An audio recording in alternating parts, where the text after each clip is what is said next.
You might hate me for saying this, but being a provider is exactly what's making you weak. You see, I used to think, like most of us, that providing is what makes me a man. If I don't provide, then I'm not a man. I'm a boy. And I had this discussion with some entrepreneurs and guys that I used to work with closely. And again, we were all on the same boat, work harder, earn more, give her the world, give her everything. And although those things are actually true, the concept of her never leaving because of those things is where the lie began. So in this video, I'm going to explain my story and why this concept has kept me weak for so long until I broke out and I joined the other side. Now, I want you to lock in because this may be indeed the best video you may watch. Cool. So, a bit more about myself. I'm a men's consultant and I help men recalibrate, rebuild and reframe themselves so that they can lead better, guide themselves better and just be better humans overall. Okay, the goal is quite simple. I get them from the place of misconceptions, lack of security, lack of clarity into that clarity, calm and respectful power that you're able to exert in any area you're in. Okay, so we're talking about true power here, but I don't want to get too deep into that. So the concept is this, right? My story started with my wife when I got fired from my job. And I got fired for being overqualified. So I was in recruitment. Okay, so I was headhunted. At the time, I was in between jobs. So again, I was at a phase in my career where I didn't need to apply for jobs anymore. I was just basically pitching myself to companies that showed interest, and I'll see maybe I'm interested and maybe I'm not. And yeah, I came to this company. At first was great. We had great opportunities. They saw my languages. They said, yeah, we want you to expand in Europe. And the next thing I know, they fired me. Okay. And when they fired me, a week after is when I met my wife. And I was thinking to myself, so everything I've built, my title, my money, it's all a gamble, because here's where it gets funnier. They promised me 2 months notice. So I thought, you know what? I'll just take the 2 months out to figure out myself and figure out what my next moves are. On the day of the firing, they now told me, actually, my bad, I meant 2 weeks. So luckily I had side hustles going. But if not for that, I would have been screwed. So in that very moment, I was like, damn, these guys have really messed me up. I was about to say the wrong word. But this is where it gets even interesting. Because you think, as most guys, that you're broke on paper, so what would she want to do with you? Like, why would she want you? And this is, it's funny. This is literally where I remember even saying to her, listen, here's my situation. I'm not gonna lie to you. I'm starting afresh. Just lost my job. Got side gigs going, but nothing really is happening for me. So even the date stuff that you probably would love me to do, and I'm happy to do for you because you seem like the type of woman that I want to build with, it's not really the season for me right now. And she was like, yeah, cool. And as that was happening, there were footballers sending her flowers, and I'm talking bouquet, right? These are not semi-pro, these are professional footballers sending bouquet. We got different people trying to understand why she just decided to just go ahead with me instead of testing things out and seeing what they can do for her and whatever the case is. But what a lot of men fail to understand is that she's not really in competition. In fact, the only competition you're really part of is who makes her feel the safest.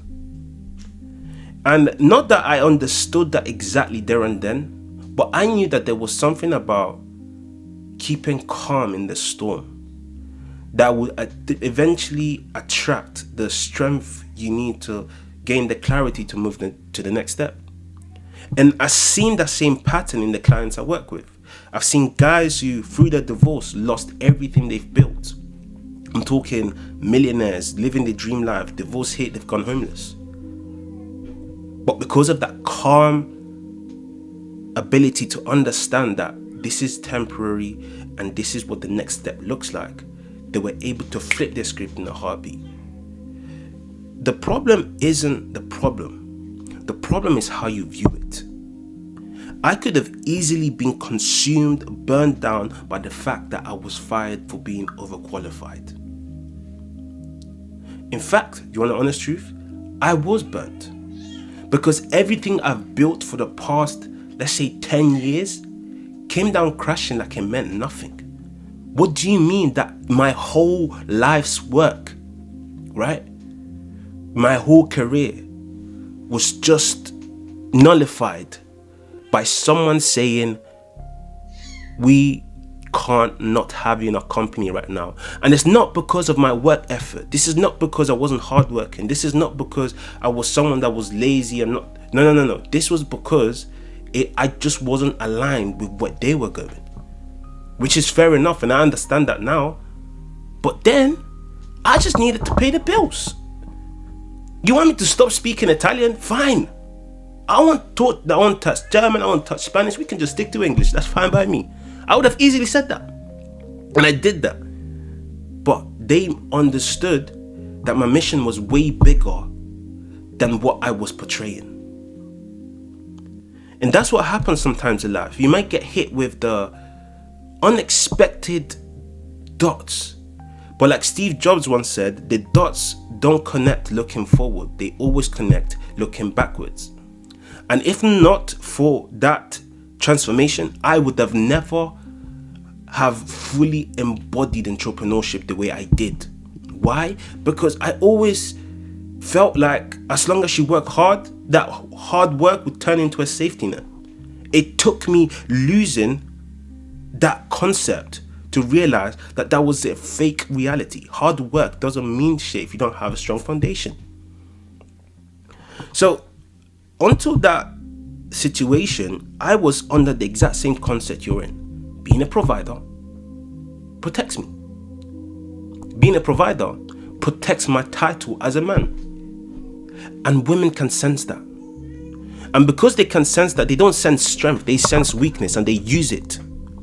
And I need you to understand that the problem isn't doing. The problem is being. If being is what you rely on, then you're relying on nothing. Because if in order for the being to exist, the doing is to exist, then your being doesn't mean anything. I need to be quick, but I really need to be quick because I need to go somewhere. But I need you to understand this, right? A lot of guys don't understand the difference between making money out of fear and making money out of abundance. Making money out of fear makes you stingy, makes you reluctant to wanting to spend it on the right people, right? And that energy is sensed. This is why you attract negative experiences. You are utilizing fear to attract or magnetize your very experience.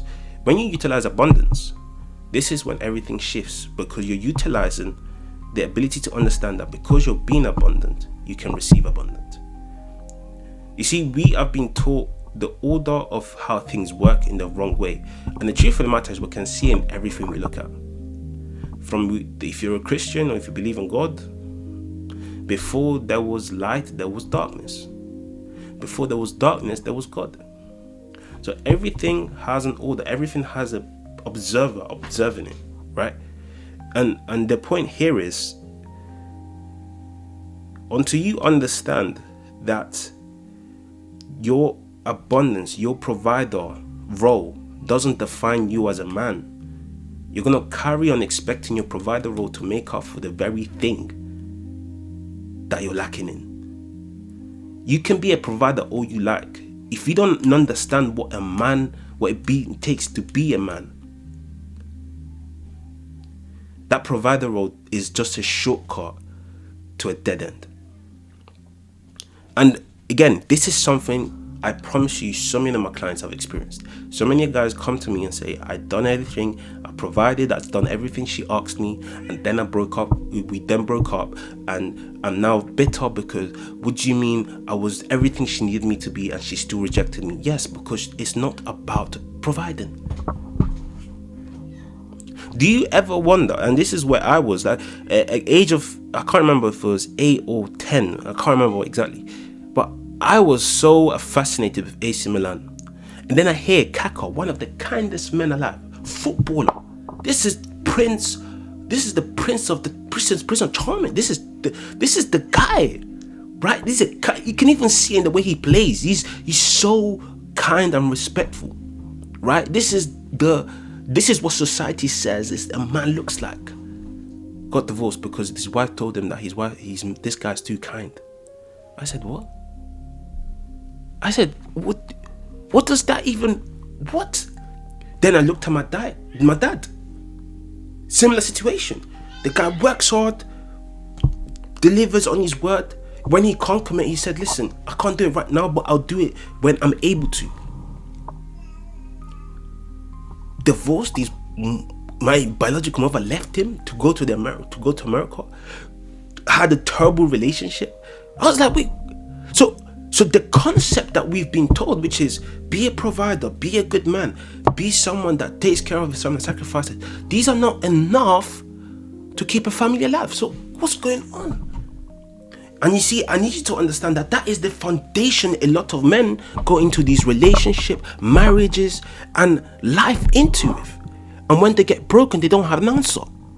And this is why I created this channel, because ever since 7, 8 years old, I started asking myself the tough question that no one wants to answer. What is the truth?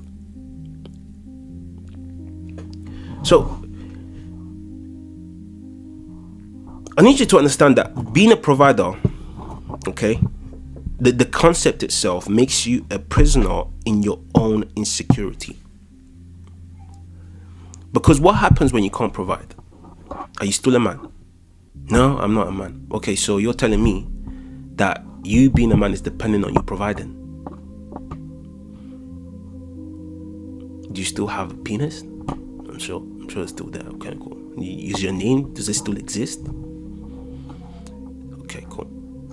Do you still have the ability to smile? Make a choice?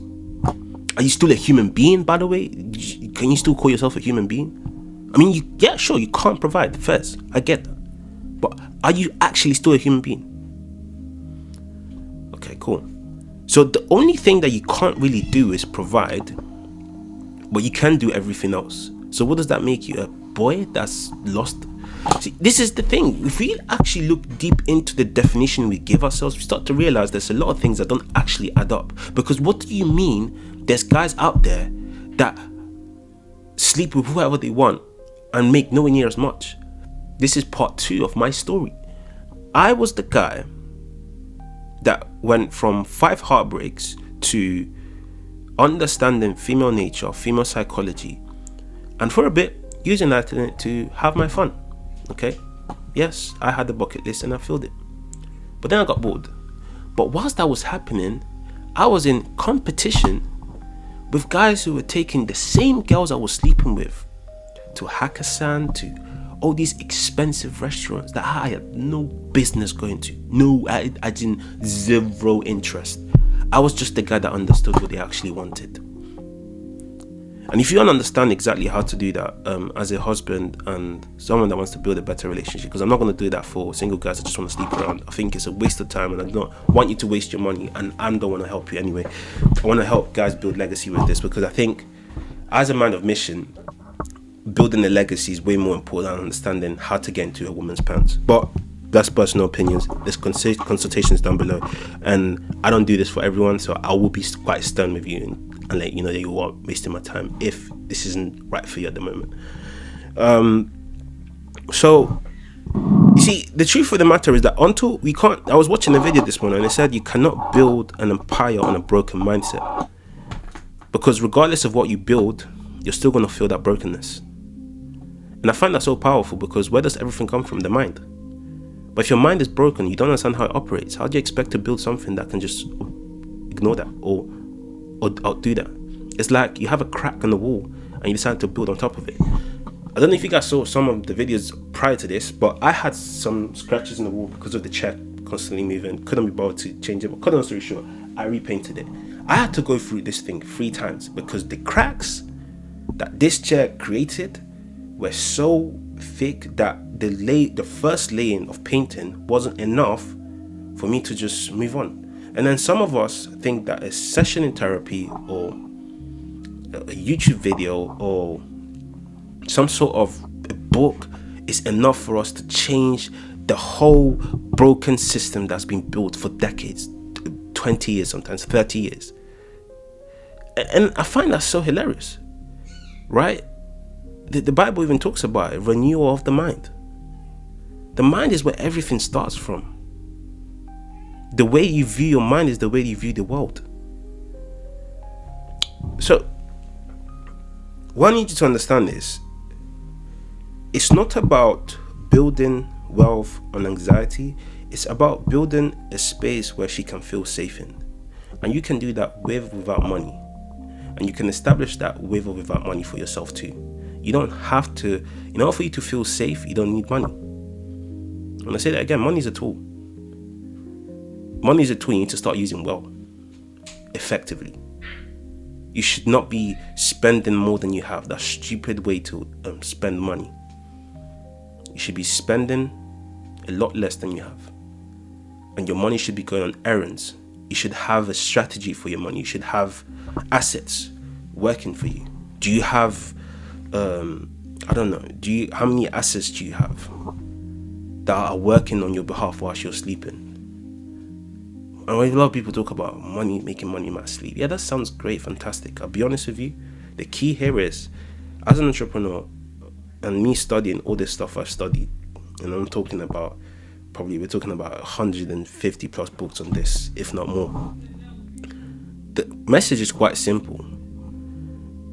Business is either fragile or strong. You can make money quick and lose it like it never existed. You have a weak business model. This is why I don't even judge business models. I don't, like, someone's a drug dealer or fraudster, I don't even think that's yeah, of course, it's morality wise, you're freaking God bless you, and God will judge you anyway. But in terms of fragility, that is it's a terrible business model. Why? Because everything you've built can go overnight, and on top of it, your anxiety is working 24/7. Literally 24/7. The wrong phone call can set you off and put you in jail. You need to build a strong business model that has assets working for you, that can be indeed protected. Do you know what I know? The difference between the people that, the difference in wealth in terms of the people guys I've worked with, is the billionaires think 5 steps ahead. No, sorry, 5 to 10 years ahead. And whilst they're doing that, their current models have strong business models that are also 5 years ahead in terms of damages, reparations, and whatever needs to happen. It's all about being ahead. That's literally all it is. It's like, oh wow, AI is going to take over. Okay, so I'm going to build this to cover me up for it. That sounds covered. I can't remember what book it was exactly, but it was like the way you think would determine your status, your wealth status. You think like a employee, you're going to have employee money. You think like a employer, you're going to have employer money. You think like a CEO, you're going to have CEO money. You think like a director or visionary or pioneer, you're going to have access to that wealth. Why? Because it's all about your strategy, your execution. What does that say? And listen, I'm not saying this as a billionaire, even though I'm very, very, very sure that if that doesn't happen, then I fucked up somewhere, or I just got lazy and made enough money just to do what I wanted to do. And to think a few steps ahead just to look after her isn't what's actually going to do the job. It's the fact that every time she thinks about you, there's a storage of energy in that momentum where she thinks about you. There's like every moment she had with you was felt, not because you were tired, but because you were present. You can be present and be tired. You just have to be focused on the present. You just have to live in the moment. You just have to be so grounded in who you are that in the present moment it's okay to be you. But you're not going to do that until you create a safe space for you to accept that that is indeed the truth. You are enough. You are enough to be called a man. You are enough to be called whatever your name is. You are enough to just exist as you are. Why? Because do you know who created you? Do you know who created you? I mean, listen, you can be an atheist all you like, but do you know who created you? You can deny it. Listen, you don't have to accept him. But do you know who created you? Because once you understand that, if someone that powerful has created you, then the access to power that you truly have is immense. And like I said earlier, the problems you're facing no longer looks like problems. They really look like issues that you're tackling in a way that is either helpful or not helpful. Because at the end of the day, you won. So it's just about reverse engineering how you won. If you think of yourself like a winner, and I don't want to get into the mindset stuff too much, but think of yourself like a winner. I won this. What were the steps it took me to get to this point? Everything you do is going to shift. I kid you not, my life shifted when I decided that I knew the person I wasn't going to cut it. My excuses were not going to cut it. My tiredness, my weakness, my programming, my physique, that those things were not going to get me into the line of vision I wanted to be in. And that's when I eventually discovered my purpose. And ever since I discovered my purpose, the goal is simple. I don't need to prove anyone. Don't get me wrong, there's times where you question yourself and stuff like that, and that's life. Self-doubt is normal. It just shouldn't be your state of mind, right? The question is, whenever you don't feel stable, you say, how do I get back to that stability? How do I remind myself of what I'm here to do? How do I remind myself that really and truly, I'm going to be fine anyway? You do that most times, those DMs won't bother you. The fact that she calls you, oh, look at you, you can't even provide for me. It's like, yeah, but I know I'm going to be able to do it anyway. That doesn't bother you anymore. Of course, you need to put in the work. You need to understand how money works. That's on you, because I'm not, just because you don't want to provide or you're not providing doesn't mean that you not providing doesn't make you a fool, because the Bible does also say that someone that doesn't provide for his family is worse than I can't remember the word, but it's worse than an unbeliever, right? So that is still your responsibility. That shouldn't change who you are. Stop letting how other people perceive you change how you perceive yourself, because the moment they still have control over who you are, they always will. And until you will, your life will never change.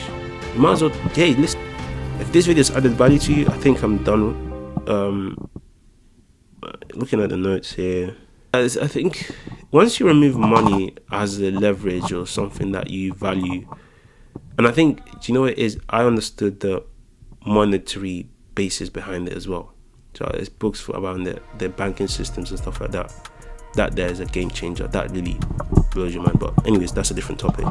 Guys, I've got to show off. I've got to go. But listen, the evolution is here. It's upon us. And I'll see you in the next one. Book a call if you're interested in working with me on a one-to-one basis. The link is in the description. And I'll see you next time. Peace.